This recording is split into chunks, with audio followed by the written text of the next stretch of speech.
Straight up Tennessee family. Yeah. I mean, that's how this is gonna. I mean, this is where we are. Man, like there's not a lot of words. Not a lot of words to say. Not a lot of words to put out there to the world. Tennessee did what we thought was the way it happened is worse than what happened. 45-24 inside of Neyland Stadium to a team that was much better than you this season as far as record concerns, what they've been able to do and things of that nature. But it's not okay. I got my boy Dylan with me. We're going to take this. I don't know where this is going to go. Not a good season. I think that we all picked 9-3, 8-4, right, at the top of the year, right? And I think that was because we knew this team wasn't going to be like incredible, right? What happened in May happened, and it hurt. It hurt us big time. And we still were better in a lot of areas than we were last year, but it still wasn't good enough. The main place that we got worse at, that everyone thought going into the year would continue to anchor us, was defensively. And I've said this for a long time. Heupel has to fire friends. Is he going to do it? Come in here, mourn with us. Come in here, be sad with us. Come and hang out. Me deal. C2 should be joining us here soon, but you already know what it is, man. It's Straight Up Tennessee, baby. Welcome to the next day. Tennessee's the program to keep an eye on. If you want to know which program that's not currently at the head table of college football, it's Tennessee. Now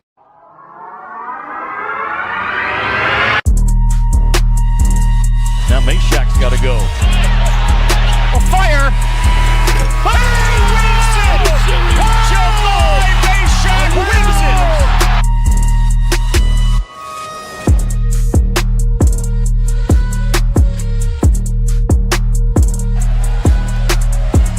Strike, Burton needs a bolt. Swing and a miss, and for the first time, Rocky Top reaches the mountaintop of college baseball.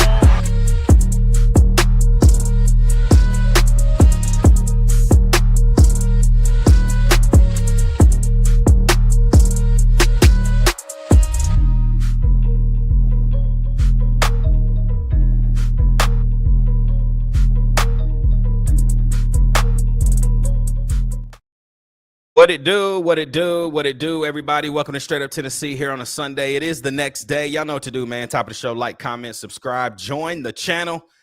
Chat, it's yours tonight. Everybody in the chat, it is your night. We got a lot to see. You can see in the title, man, like Vandy absolutely just handled us. I felt like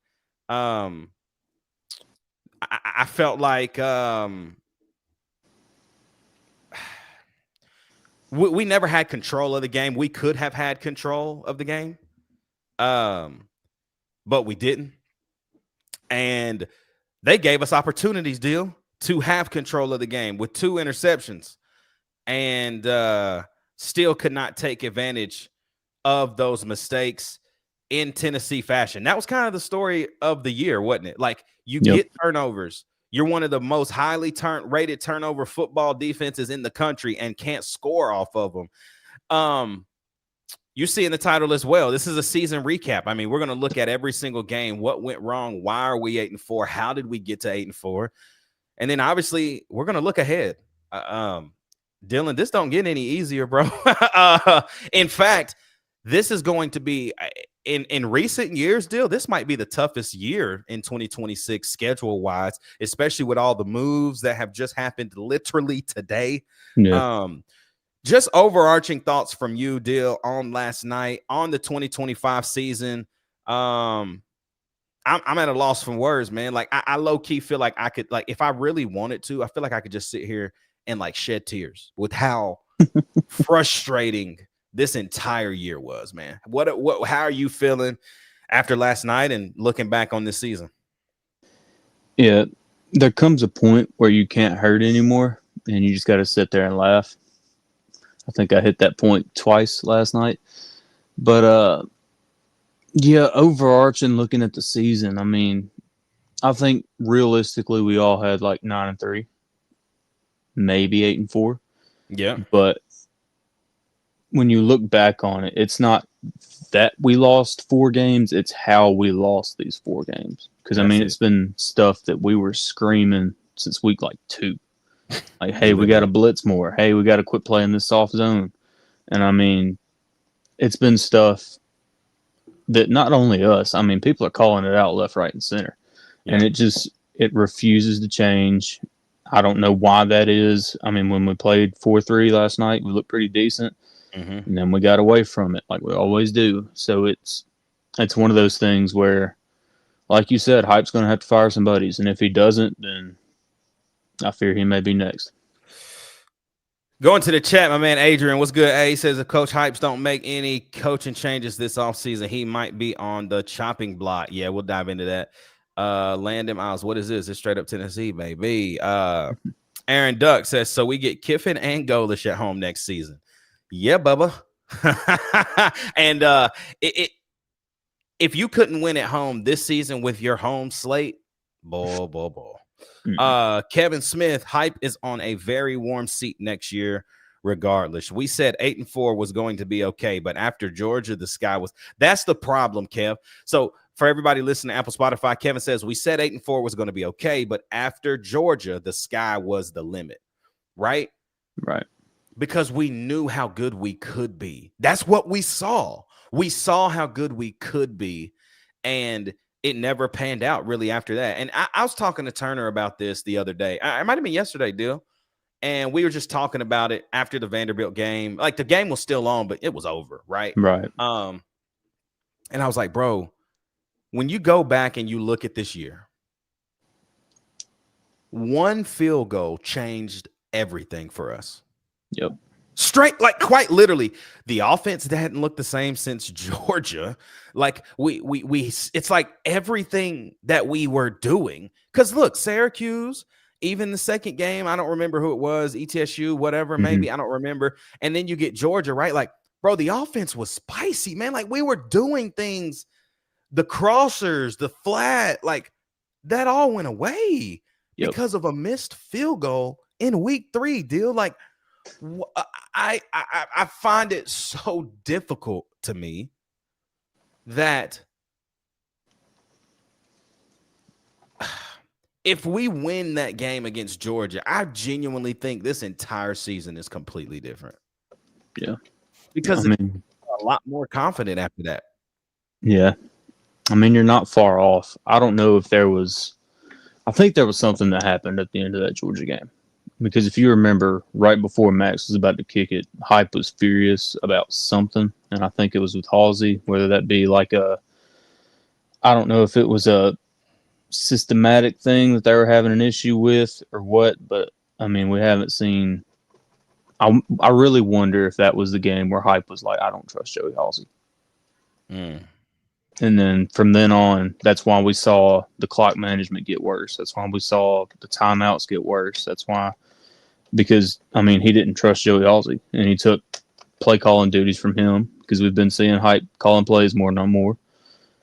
Is that one of the things that was like, is just one of the layers to this big cake that we've made of just struggles that we've had this year? I'll tell you, the biggest struggle has been this dang on defense, man. Huge. Was this statistically worse than the worst year we've had? Yeah. 2021 was, I think we were the 91st ranked defense. We were 7th last year, and then we were 93rd ranked this year. That tells you everything you need to know. Yep. We'll talk more about that here in a second. Aaron Duck in the chat was good. Aaron says Hype probably shouldn't lose to a year 1 goalish if he likes coaching here. Yeah. Dad 84 said good luck tonight, boys. It's gonna be a rough. Hey man, that's why we do this, man, because we come on here to hang with y'all because it hurts us all.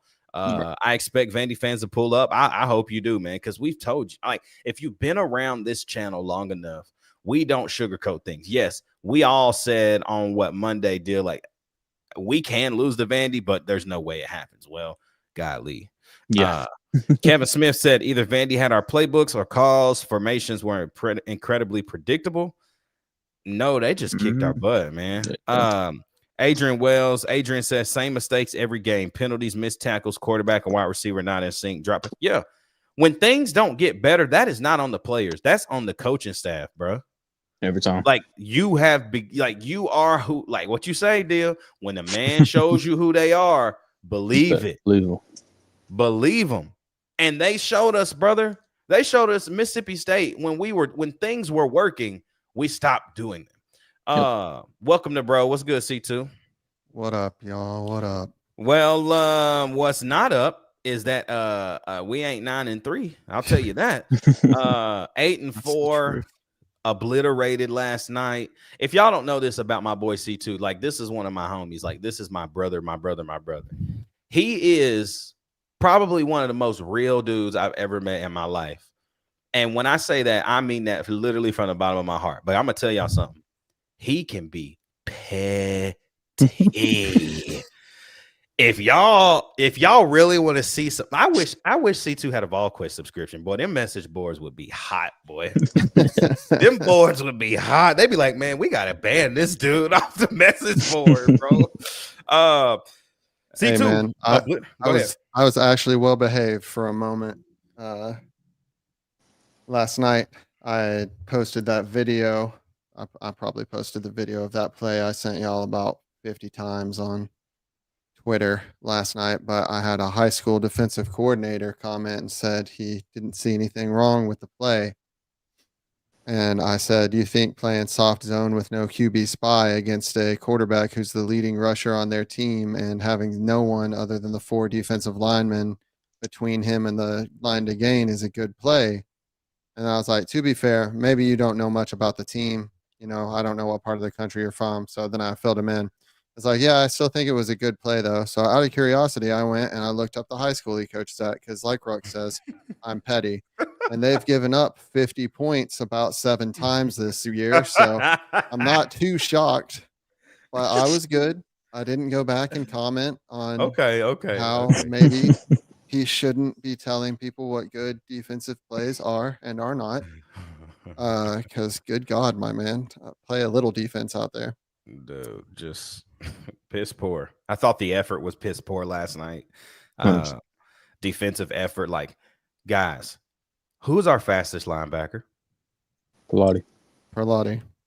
Why was he not on the field? Because it was senior day and we were going to play all of our oldest guys, no matter how slow and bad they are. C2, that doesn't make a dang lick of sense, do it? I know. It doesn't make any sense at all. Why when Perlotti was on the field, was Diego Pavia running east and west and couldn't get out? Do you want to win? People, like, does this team want to win? No, is the answer to me. I mean, I'm watching Jeremiah Thielander look like Eeyore out there. I'm talking about I don't understand how you have an opportunity to, like, low-key ruin a season, and instead you made your own worse, dude. You want to make it? Go for it. Jaden Perlotti had a 100% pressure rate when he was on the field last night. What that tell you? Every single snap that he blitzed, he got pressure. What does that tell you? That our coaching staff is terrible, man. And what side of the ball does he play on? Defense. Oh, the 93rd ranked defense in the NCAA? Yep. That's right. Terrible. No adjustments.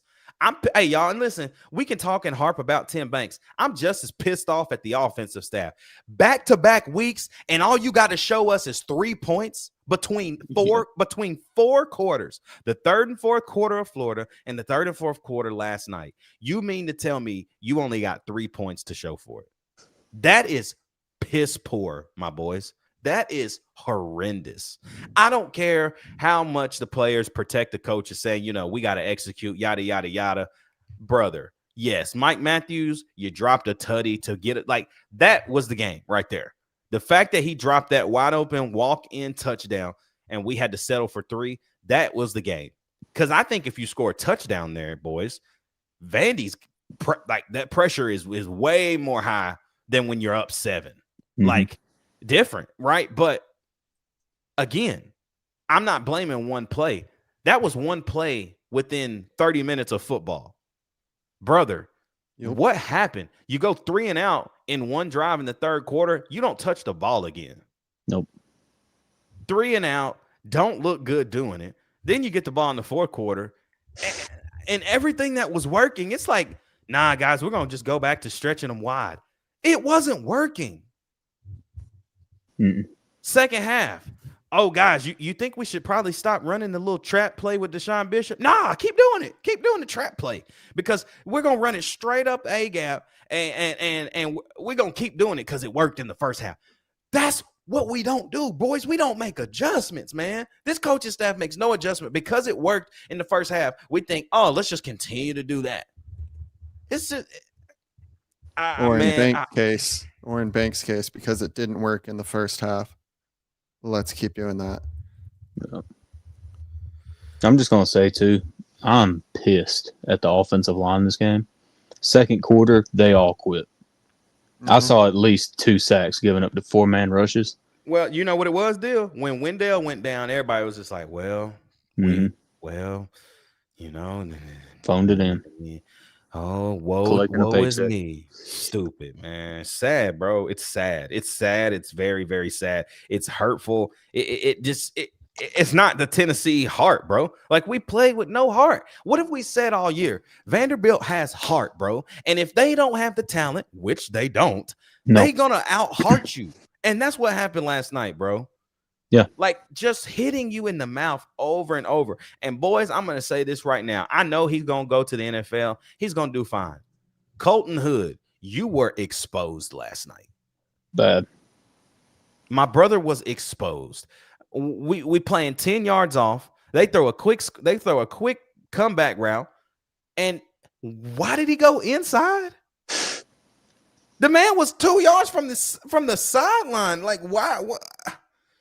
There's no defense for the angle he took or the attempted tackle he plays or the attempted tackle there. However, I will say that play is a 50-50 split between him and Banks. I understand. Because where does Colton Hood excel?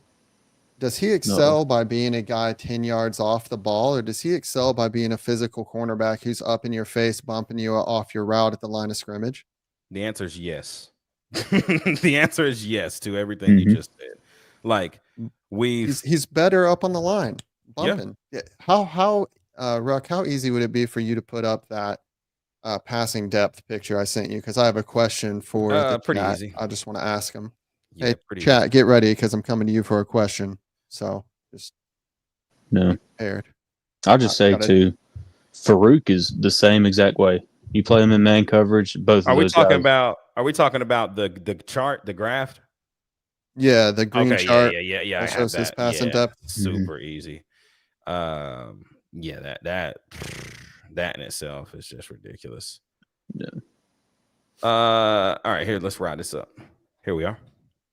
All right, chat.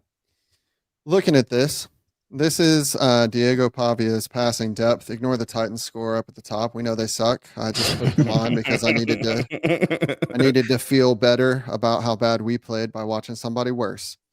So, if you've never seen one of these before, everything below the blue line that says 0+ is a behind the line of scrimmage throw. From 0 to 10 is 0 to 10 yards downfield, 10 to 20, 10 to 20 yards downfield, and past 20 is a deep ball, 20+ yards downfield.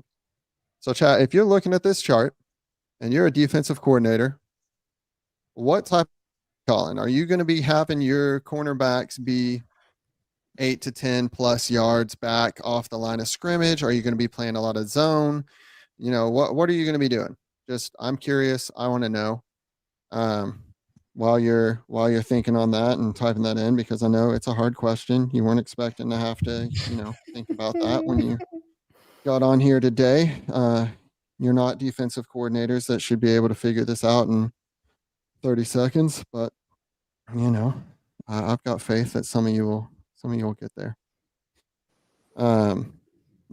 Anyway. Tackling, terrible. Especially from the safety position. Safety position was just bad all over the field yesterday, no matter what. We had 12 missed tackles according to PFF as a team. There's probably more than that. I think again they only counted if you got like both arms on the guy. Bro, 12 is enough. 12 is enough. Mhm. It is enough. I agree with you. Let's see, 1, 5.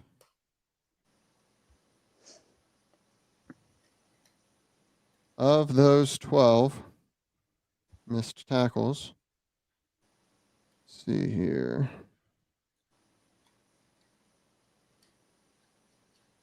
Yeah, 6 of those missed tackles were at the safety position. Aaron, are you a student of Tim Banks, Aaron Duck? So six of those 12 came from the safety position, which to anyone who's watching that thinks that Willie Martinez is responsible for all defensive backs, that is not the case. Tim Banks also is the safeties position coach. So all of that wonderful tackling form you see where they just torpedo themselves at the ground in front of an opposing player and hope they trip, that's Tim Banks, baby, right there. Other missed tackles, T-Lander had 4 missed tackles all by his lonesome. Oh, wait, no, I'm sorry. He had 4 tackles. I misread that. My bad. The bunch of the other missed tackles were on the line, like Joshua Josephs, Bryson Eason, Tyree West. Not great, but to be expected. You're going to miss 1 or 2 up at the line of scrimmage. Just you got people juking, you got blockers you're trying to make tackles through and everything like that. But anyway, guys, this was their passing direction, and Tim Banks actually did make a little bit of an adjustment at halftime. Before halftime, it was probably about 50-50 split on if we had at least one cornerback up on the line or had both of them playing off. After the half, we shifted because we decided, you know what? We did actually have a few good plays on defense in the first half. We don't want to do that. Let's just play completely off the ball. And as you can see, Diego Pavia was 100% accurate on pass plays shorter than 10 yards because there was no coverage. There was no one to break up a pass shorter than 10 yards and do anything. If you look beyond 10 yards, he was 2 of 6 with 2 interceptions. I'm sorry, 2 of 7 with 2 interceptions. He attempted 7 passes beyond 10 yards, and we were playing off like we were playing against freaking Joe Flacco back when he led the Ravens to the Super Bowl and was just throwing bombs saying, F it, one of my receivers is down there somewhere. He threw as many passes as that in the middle of the field shorter than 10 yards. It gets worse.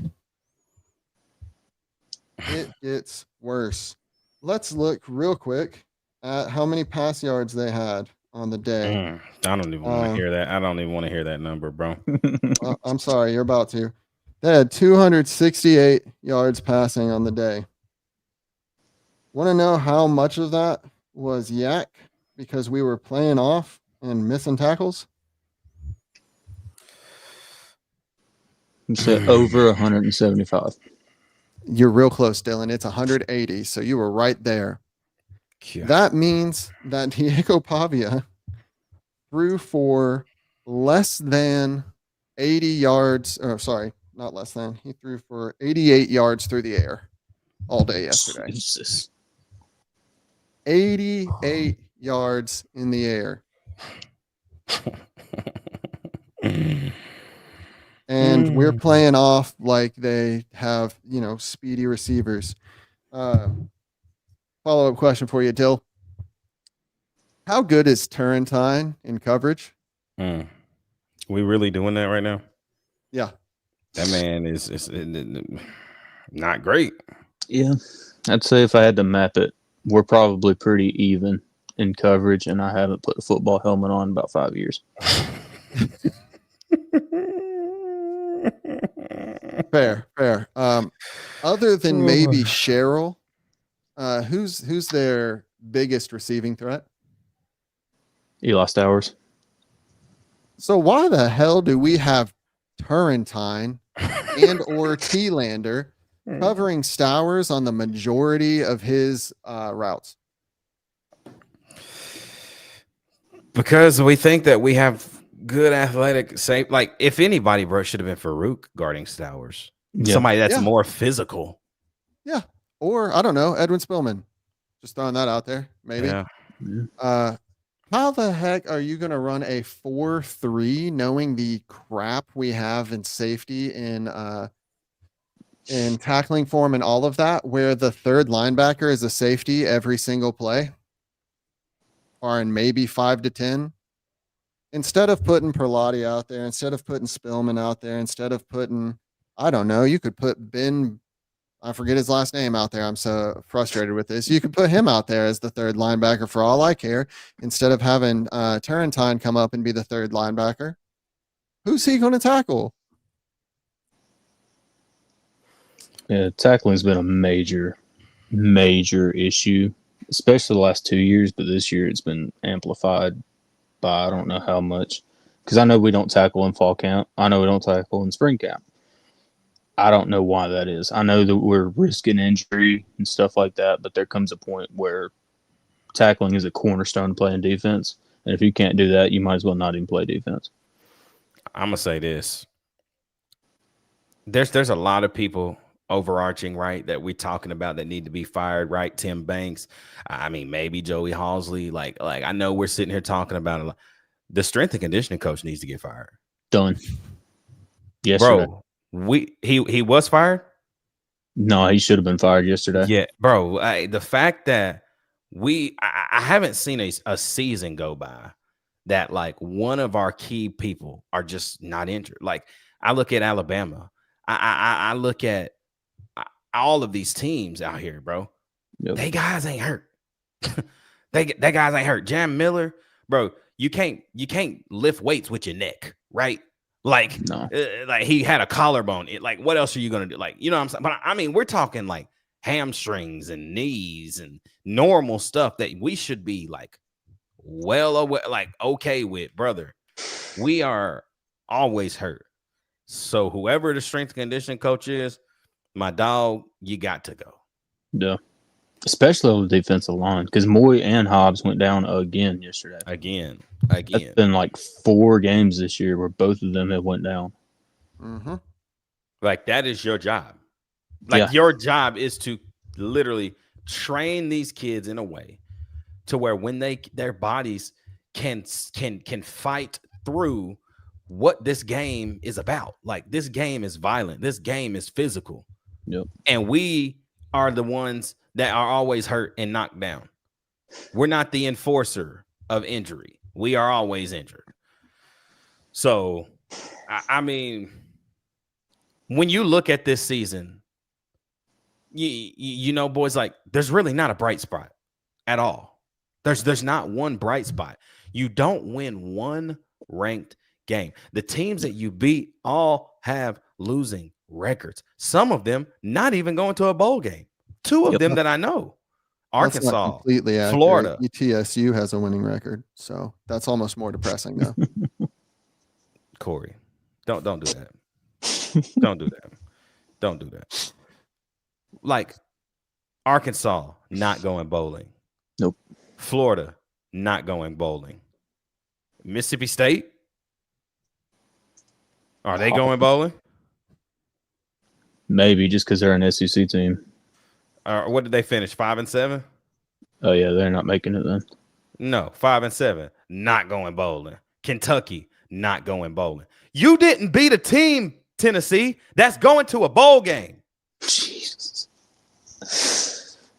You didn't beat one team that's going to a bowl game. Arkansas 2-10, Mississippi State 5-7, Florida 4-8, Kentucky 5-7. Oh, you want me to make this worse? Arkansas didn't win a conference game. 0-8.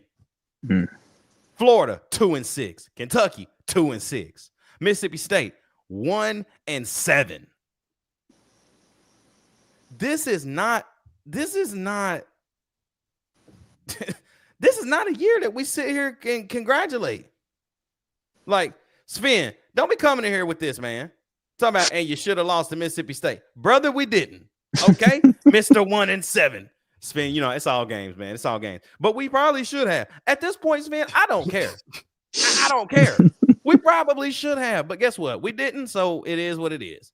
But well, it's not like the schedule gets way harder next year. Brother, we're gonna get into that in just a minute. We're gonna get into that in just a few minutes. Let me hit the chat up, boys, and let's see what's going on over here.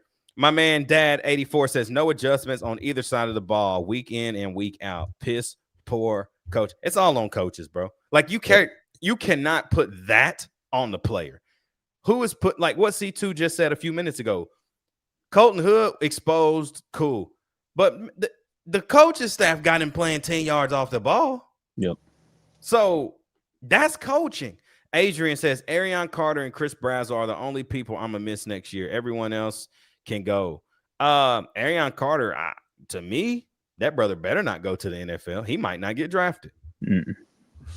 I mean, if I'm Arion Carter, I'm coming back or, maybe transferring like he wanted to last year. Yep. He might go to LSU if I had to guess. Arion Carter was the worst rated defender on our team on PFF last night. It wasn't good. Dad 84 said, my son's middle school coach is smart enough to adjust his scheme to the players that he has and not fit them into a system that doesn't work for them. Well, check this out, Dad 84. You would think that we would recruit guys that would fit into the system that we want to run. Hot take, right? Phil Lewis, Jacoby Thomas has an outside chance at the playoffs. We swung and missed on Boo Carter, and it showed yesterday. Yeah, we should have paid Jack, bro. Should have paid Jack Thomas, and instead we paid that guy. Let's answer this question, y'all. Sven is in the chat. He says, I heard multiple times today that Josh Heupel is the favorite to get the Penn State job. What is going on? Deal, share the intel. What it's definitely a possibility. Here's the thing. Me and you, Dylan, we talked about this a few months ago. Or not months. This is a couple weeks ago. Mm-hmm. If Josh Heupel genuinely, he hears what the people are saying about him. Yep. Right? Heupel's problem in Knoxville is he won too soon. Year 2 was not supposed to go the way it went. It wasn't. It wasn't. And because of that, he has put an expectation that that's what we should be doing. And then even Nico offensively, man, that year was horrendous offensively. It was not fun to watch. Dylan Sampson, amazing. It still wasn't fun. Like I didn't enjoy just watching run, deep ball wide open, incompletion. Like that's all we did. And we made the playoff, right? Man, we had a soft schedule, but our defense was the number 7 defense in the country. Right? Right. If Heupel wants his winning clock to start over, it makes sense to leave now. To me. Like your clock starts over, right? Like you can start all over. But here, buddy, your seat is hotter than when your mama used to beat you with a extension cord back in the day. Your butt was hot afterwards. That thing next year, bro, especially, listen, a buddy of mine, shout out to my boy Zach Carringer, today, he said, I'm not going to ask you guys these 3 things. He asked me, he said, which of these 3 things in order do you see happening? Number 1, nothing changing as far as our staff at all. Whether we fire or they leave, nothing changing. Number 2, Tim Banks gets fired. Number 3, Heupel leaves. Like in the order of how those 3 are set, where would you put them in if you had to rank them 1 through 3? In order, nothing changes. Nobody gets fired or leaves. Heupel has never fired a coach that one of his buddies that works for him. I'd have a hard time believing he's going to start now. Second, I would say someone leaving on their own volition. And then Banks getting fired is all the way at the bottom. Golly. That's pretty sad, dude. Yeah. I'll throw in a wild card for you. Top of my list at one, I think, is nobody gets fired. Second, I think Josh Heupel takes the Penn State job. And then the third one, I don't think this would happen this offseason. But if it comes down to it, I could see a world where Donda Plowman and Randy Boyd have to stick their neck in it, and they have to get rid of two guys, and that being Danny White and Josh Heupel. That gets sticky. Yeah. Adrian says trash. Oh, Sven's still saying, listen, my man, you went 8-4. 7 years ago, you get a statue for 8-win season. Calm down. 8 wins is a good. Hey, Bro, we understand. 7 years ago is not now. Like the thing is like, yes, Sven, like eight wins is good, but not the way we lost these games, my brother. Can I preach on it? Preach. I'm so sick and tired of other fan bases and our fan bases saying, well, look at where we were 5 years ago. Nah, forget We all should that. be happy. That is such a quitting, loser, scared to change mindset that I've ever heard in my life. The question shouldn't be, well, look at where we were 5 years ago. We should be happy with 8 wins. The question should be, where do we want to be in 5 years? Because I don't want to be sitting here in 5 years talking about, well, it was a good year, but we still didn't beat Georgia or Alabama. Because if that's the case, brother, we ain't no better than Penn State. No. What are we doing? 100 years ago, you'd be happy to have 150 yards passing. 50 years ago, you'd be happy to,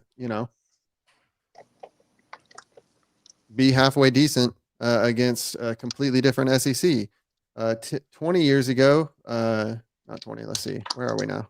27 years ago, we were playing for a national championship. If we want to continue bringing up past things to compare it to where we are now and be like, oh, we should be happy or we should be sad, like, that's just foolish. Heupel's record against ranked teams over the past few years is atrocious. Our defense got bailed out last year by incredible defensive line play that somehow managed to stay mostly healthy throughout the year. And sorry. Sven, you just opened up a can, bro. an incredible cornerback who covered for a lot of deficiencies in play calling last year. Your Tennessee guys and not Alabama, Ohio State, or Georgia, they are winning 9 to 10 games right now in their sleep, but they used to suck too. Do you remember?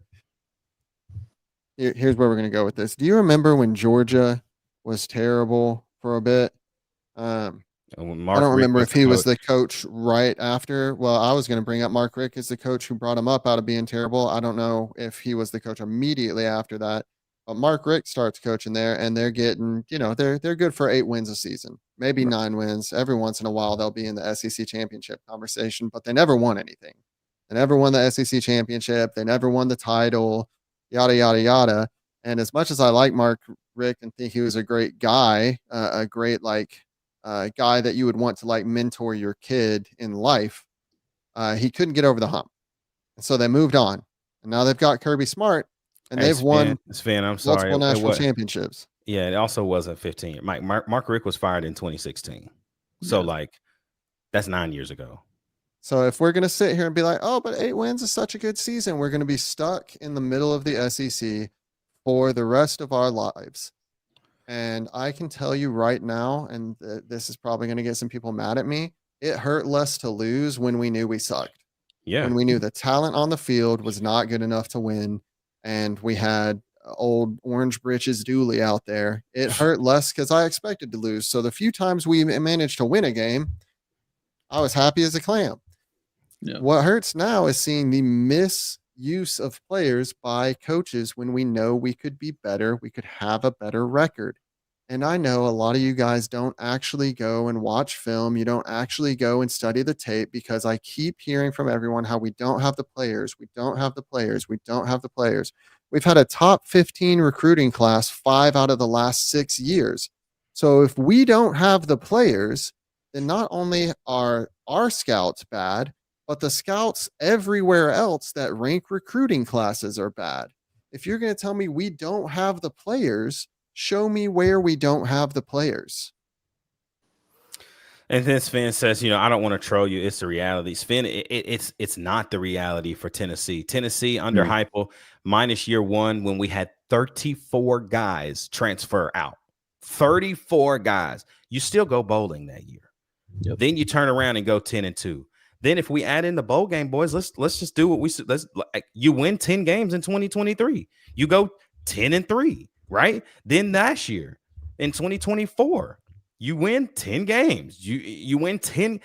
Sven, this is like to expect 10 games. We should be winning 10 games yearly because that's what we've been doing. We're not sitting here going backwards, bro. Like, and I know it's and listen, and Sven, listen, bro. I wish you knew me personally. I am no troll, but like you just don't understand that because Mississippi State has been good for 1 year ever. Almost like Dak took you to the promised land. Number one team in the country. That was fun football to watch because that man was killing. I ain't gonna lie. He was killing. Right. But like the last 5 years, bro, we've seen the trajectory going up. Like we now should expect this because it's Tennessee. Does Mississippi State have a national championship? I don't think so. So like we've won one. Yes, it was 27 years ago. But even in the 90s, even in the 2000s, early 2000s, Tennessee was dominant at its finest. That's who we were. People feared Tennessee, bro. So history repeats itself. And you would have thought, based off of what we've been able to do the last few seasons, that the fear would come back. But we got coaches that ain't lighting a fire under their own selves to spark that in the players. Man, I was thinking about this, and somebody was telling me about this, and I'm going to let you talk. We don't have one coach. The one coach, y'all, the one coach that we had that dog in him, we had two of them, but one is a head coach and one left us in the offseason. Alex Golesh just went to Auburn and Mike Eckler left us. We got a bunch of kitty cats over there coaching the boys. Yep. They ain't got no tenacity. Maybe Darrell Sims is the next closest guy, but I'm talking about like we don't have an a-hole, dude. We don't have an a-hole coaching. Listen, guys, I played football, basketball my whole life. I didn't never get nothing out of a coach that was nice. Right.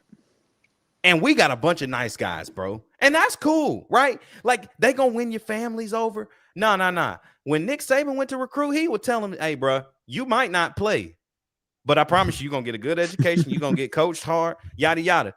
Saban was a dog. I don't think that that's the way we pitch to guys, bro. It's not. Because I'm done. Yes, it's not. And you look at those great coaches, and you see Nick Saban, you see Kirby Smart. They are all a-holes, like you said. That's not how we recruit. That's how we end up with guys like Boo Carter because we're nice to him. We suck up to him.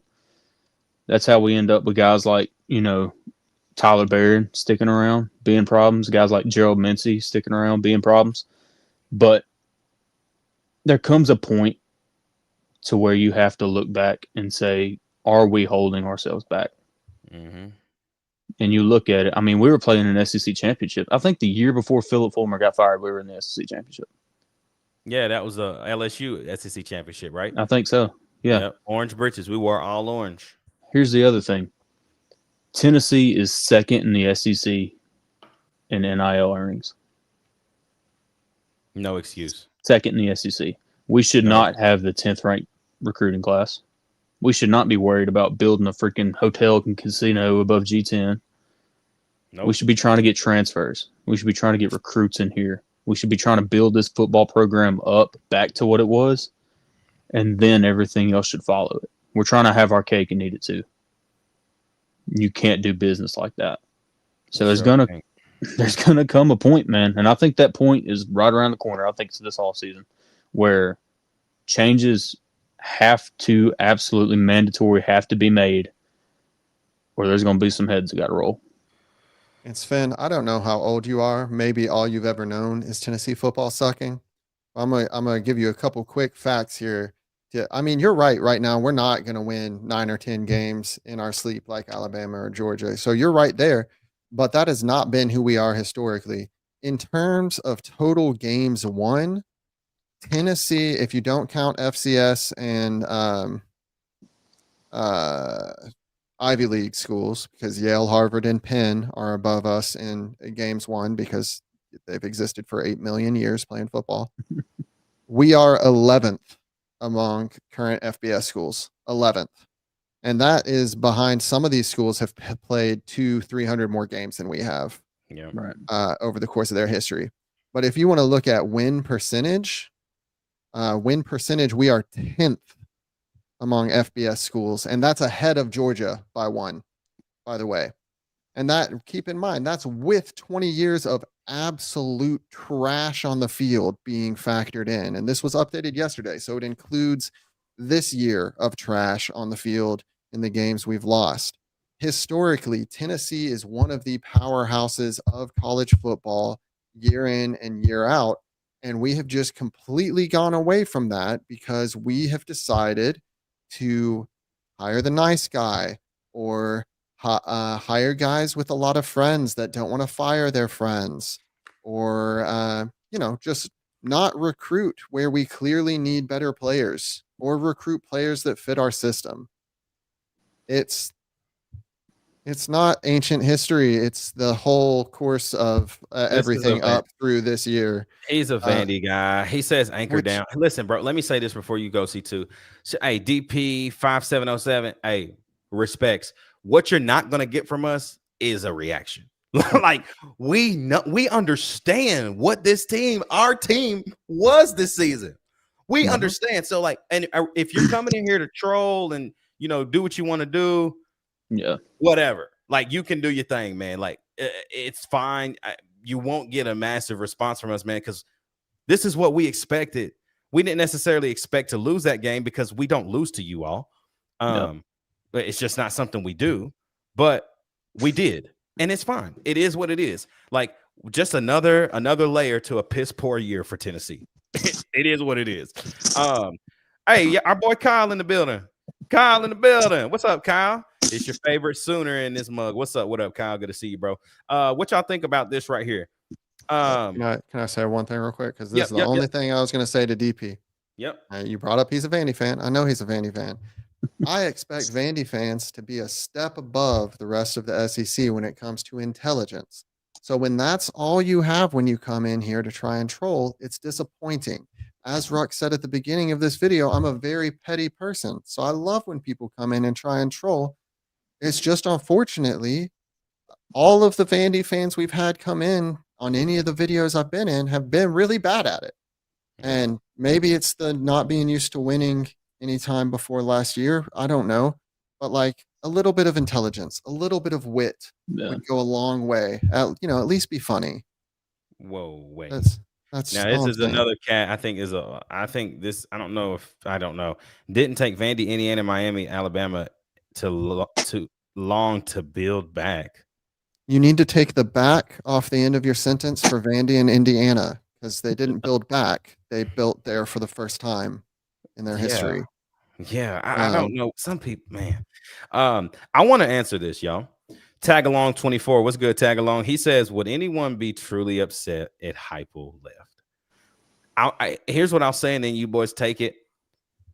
No one will be necessarily upset that he left, but now we don't really have anyone else out there that's worth us saying, yeah, come on in. Unless somebody like wild, like that we never thought would leave, would come, right? Past that makes no sense. So, I mean, if we could steal BYU's coach, I ain't heard none of that, though. Yeah, I know. I'm just saying he's a good coach. And I mean, dude, you go to BYU if you really can go to BYU and coach, I mean, like, you really live that Mormon life, bro. Yeah, there's definitely religious ties there. That's probably true. You know what I mean? And there's nothing wrong with that. That's just, if that's what you are, that's what you do. Cool. Right. But to answer the question, there's two scenarios I would be like truly upset. I don't want us to get rid of Heupel unless, of course, he refuses to make the changes that need to be made in the coaching staff. Unfortunately, I think that's the case, but he'll be here through next year unless he leaves of his own volition. But if he leaves, the two scenarios that I would be devastated by him leaving is if we make either of our coordinators head coach in his stead. If that happens, I probably won't watch a minute of UT football next year, y'all. I won't do that to my mental health. My man Adrian in the chat says Nick Saban and Kirby both played defense in college. That makes sense why they have that dog mentality. Yeah. I mean, true, totally. My man What a Mama says, I agree with what you said in one of your last streams. Ruck, Heupel is just a step above, but I mean, I'm just saying. 8-4 with the loss to Vandy. I mean, I got sounds pretty familiar. Very, very familiar. Very, very familiar. Let's see. Kyle says, can we combine OU's defense and Tennessee's offense? It would save us both a lot of stress. May win a natty every year. We call it Oklahoma. Yeah, straight up. I'm down for that. That'd be a scary team, bro. That would be for sure whoop Texas every year. That would be a very scary team, bro. Tag along also says no coach in the past decade had lost to Vandy and survived. Coach better make the changes or he will be the change. Yep. That's real. Yeah. I mean, dude, it's because you don't lose that game. Like, you don't lose to Vanderbilt. You don't. And you just did.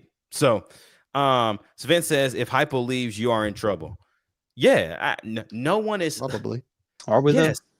I mean, like, in trouble, I don't know. But in trouble next year? Yeah, for sure. I think we're doing next year regardless. Yeah, I mean, maybe. Yeah. I mean, if we don't change anything, if nothing changes, deal, yes. Right. Like, if nothing at all changes, then yes, it's over. It's over with next year. Yeah. Can I ask a question to Brandon in the chat? Brandon, why do you want to fire Willie Martinez? Yeah, that's wild. We'll take that in a second. Erica Anderson says, Auburn alum here. At least you're going bowling. Our trash was way worse than yours. And we are on year 5 of a historic dumpster fire. Hey, I'm going to tell you something right now, Erica. You are on the up. You are on the up. Starting next I year. can promise you. You are on the up. You got a dog. You got a dog. And this guy can coach freaking football. Yep. He's an incredible coach. And that offense is going to leave you in awe. If you keep, if he can keep Daniels, Deuce Knight, Cam Coleman, y'all will average 50 points next year. I promise. You. It'll be fun. You may not stop anybody, but you're going to outscore people. So, well, they got DJ Durkin down there still. That's fine. Is he going to stay? I'm not sure. But if he does, that's a scary football team, dude. That's a very, very, very, very scary football team if he sticks around. Whew, that could get wicked. He said, yeah, that's cute. How about this Pavia and rushed your entire He sure did. He did. Our DC is allergic to the QB spy. Yeah. And apparently does 0 game preparation. So you are absolutely right. Diego Pavia ran all over our team. Yeah, man. He crushed. He had an awesome, he played a great game. Although I'm pretty sure I could outrun Zoolander, but yeah, that's very true. That's true. Says, what's up, AJ? Trevor here from Holston. Happy Thanksgiving to you and your family. Trevor Ferguson? T Ferg? Is that who that is? Let me know. So go ahead. Brandon Firewindow, he said alongside Tim Banks. Hold on. Kirby and Saban both lost to Vandy in year 1. That's fine. It ain't year 5. Spin, we're in year 5, blood. What are you talking about? Brandon says 2016 season all over again. I wouldn't go that far. We beat somebody of note in 2016. Yeah, Tagalong says Martinez has been better than Banks. Martinez coaches corners who have been good. Look at Redmond. Yeah, Ty Redmond's going to be one of them guys. Banks is the coach that has got to go. Necessity. Yeah. Brandon, the corners can cover. You're thinking of the safeties, man. If you look at this season as a whole, by the way, Colton Hood has allowed a 51% reception percentage, and that's with us calling crap plays that have him go way back.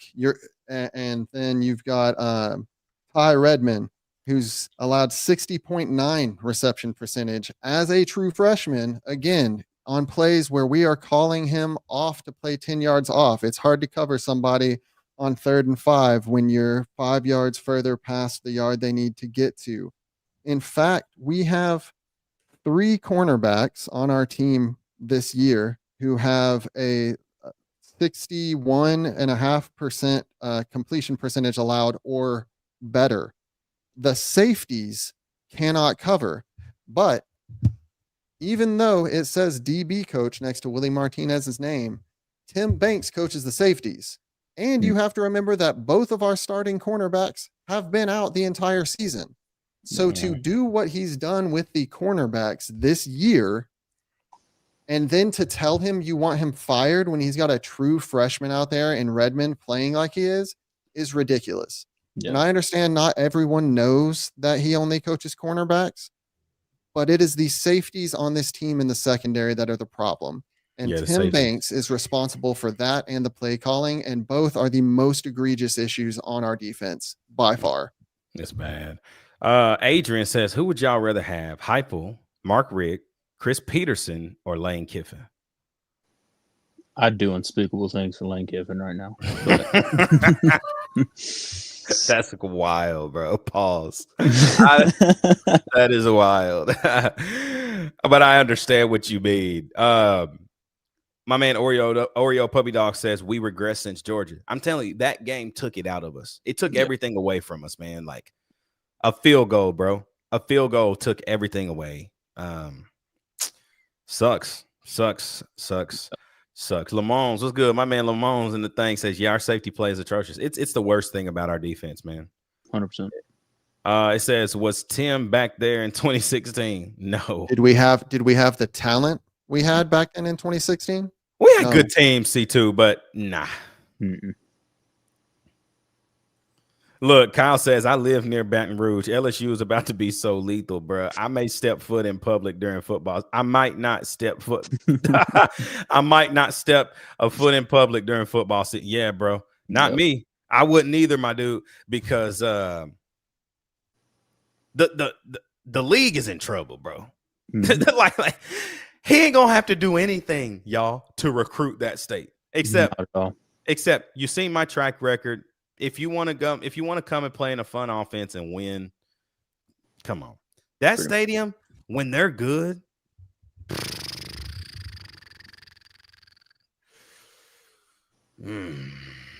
it's so easy to win at LSU, bro.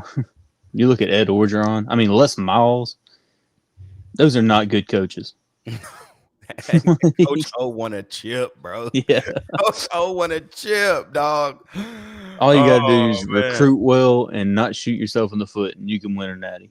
So Scott Heathco says, if a field goal crushed your spirit, you didn't have spirit to begin with. Yeah, we're soft. It did, bro. I mean, you missed, that was dude, you played the best that we've played in 5 seasons in that game, other than Alabama 2022. Yeah. Look, and then he said, a missed field goal by a 12-year-old ruined us.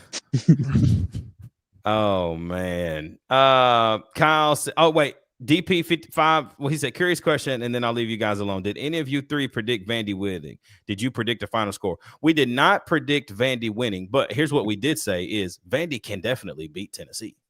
We said that all week. That Vandy, this Vandy team could definitely beat Tennessee with how we played all season. And last night was one of those nights where we played like punks. Punks. That's the best way to explain it. Played like punks.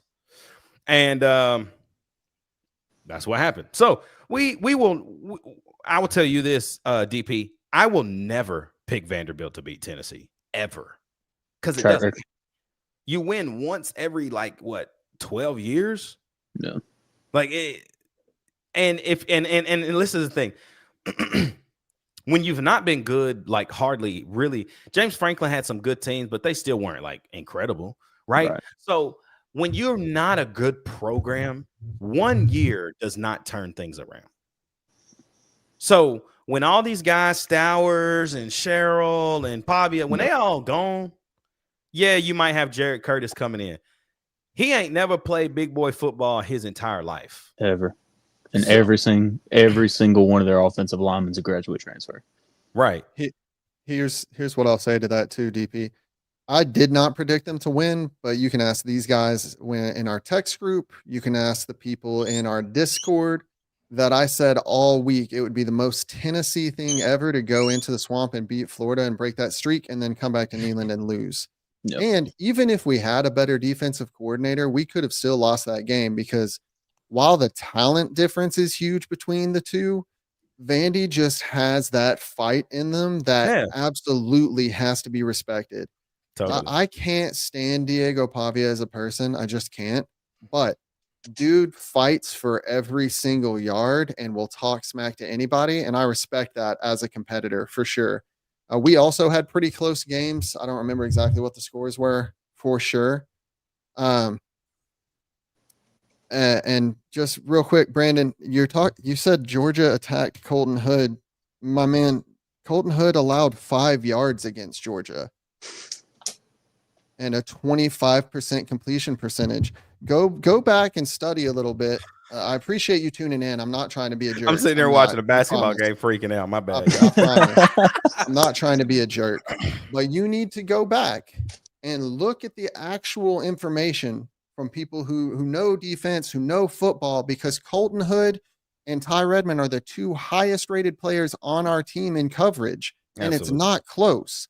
And they have played excellent all year long. Colton Hood has constantly been mentioned as one of the best cornerbacks in the league, not by us, by national media. And you know how hard it is for any Tennessee player to get attention from the national media.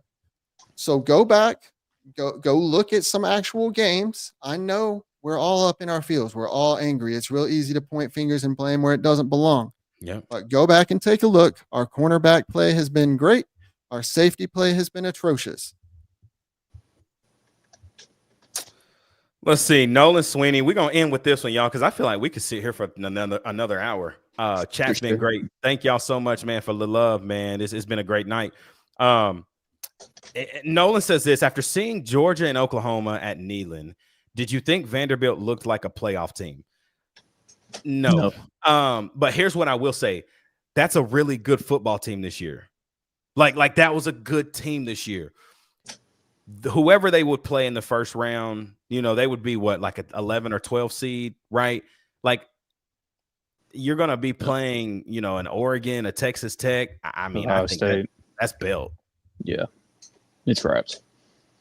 You know what I mean? So I don't know. I think it's a good team, but playoff team is kind of a stretch. Like, to be real, Tennessee wasn't a playoff team last year and we made the playoff. So like at the end of the day, like Vandy could make the playoff and still not be a playoff team. Like Tennessee we were not good last year. Like we made it because our schedule was soft and we won the games that we should have won. Right? Like in recent history, we beat Alabama at home, right? We beat Florida at home whenever they come to need. Like that's what we've been doing. So like you won the games you were supposed to win and you still lost a game you weren't supposed to lose in Arkansas in 2024. Yep. Right. So I don't know. I don't think that Vanderbilt's necessarily a playoff team, but I think it was a good team this year. And I really do. Like I give flowers where flowers are due. And heart, man, when you play with heart, you will win games. Yeah. I'll tell you what's going to keep Vandy from advancing in the playoffs if they make the playoffs. They have a 15% blue chip ratio. Yeah. It will catch up to you. 100%. They do have a great coach, Oreo. You're right about that, though. Vandy's coaches are great coaches. Yeah, offensive coordinator is he puts it. You know what he does? Whatever his team is good at, that's what he does. Oh my God. Groundbreaking news. Going off of the current AP poll, knowing that we wouldn't have conference championships haven't been played yet. Sure, Brandon. Going off of the current AP poll, if they are 11, they would be playing Ole Miss, which would probably be the only chance they have to win if that held up, because they would be playing a team that's losing almost its entire coaching staff. But even then, I think Ole Miss just has too many weapons for them to stop. Mm-hmm. Or they would be playing Texas Tech, which I know has too many weapons for most teams outside of the top 10 to stop. Their offense is ridiculous, and they're on their backup quarterback, right? Their starters injured, and they're still lighting people up like 4th of July out there. I will say, if they get matched up with Texas Tech, Diego Pavia needs to know 2 words, and it's Jacob Rodriguez. Yeah, he's insane. He said, okay, at least you admit that UT wasn't last year, but I disagree with your thoughts on Vandy. Not many would want to play us right now. That's fine. And you can feel like, bro, you're on a high. Right. DP, you're on a high, man. Like, I get it. And I agree with that. I think, like I said, I think Vandy is a good team. But when we talk about being a playoff team, that's a different type of, like, who in the top 6 teams do y'all really think Vanderbilt could beat right now? This is going to get crazy. Nobody, right? Could Vanderbilt beat Ohio State? God, no. No. Can Vanderbilt beat Indiana? No. No. Can Vanderbilt beat Oregon? No. No. Can Vanderbilt beat Texas A&M? Hell no. No. Can Vanderbilt beat Ole Miss? No. Potentially. Can Vanderbilt beat Texas A&M? You already said that one. Yeah. Or sorry, I meant to say Texas Tech. No. We could neither, by the way. I'm not saying we could. Our defense that is all but that's all I'm blown saying. out. It's like, I am a realist, y'all. Like, we were not a playoff team and made it because of just record, man. Like, and you won the ranked games you should have won. Right. You know what I'm saying? Like, that's what got you in last year. So, but like I said, boys, we got to wrap, man. We'll be on here for another hour with this chat, man. Thank you, chat, so much for the love tonight. We will be back live on Tuesday night. Football's over, so our schedule is going to change a little bit. So we'll be live on Tuesdays and Thursdays now. Start to try to get that kind of switched around. And then when there's a big basketball game, we're going to do some watch parties where, you know, you can't stream live on YouTube, but we can stream live and watch the game outside of the stream. So we can be watching it on our TVs while we stream and talk about it. Just have some good nights together over the course of this basketball season, because this team's legit. This team is for real. And I can't wait to see kind of what Barnes does. But we'll be back live on Tuesday night. Boys, y'all got anything, man, before we close it up? Go Vols, Pirates, and Banks. One last thing. I do not think Willie Martinez deserves to get fired at all. However, I will say this. If the cost of getting rid of Tim Banks is firing Willie Martinez, that call should have been made 30 seconds after the end of the game yesterday. I think he's done a great job with the corners, but yeah, let's get Tim Banks out of here. That's all I care about. All I want, all I need. Go Vols. Y'all know what it is, man. It's Straight Up Tennessee, baby. Thank you for tapping in on the next day. Man, what a time to be alive. So for my guy Dill, for my man C2, man, y'all already know what it is. It's your boy Ruck in the building, and it's Straight Up Tennessee, baby. We'll see you live Tuesday night.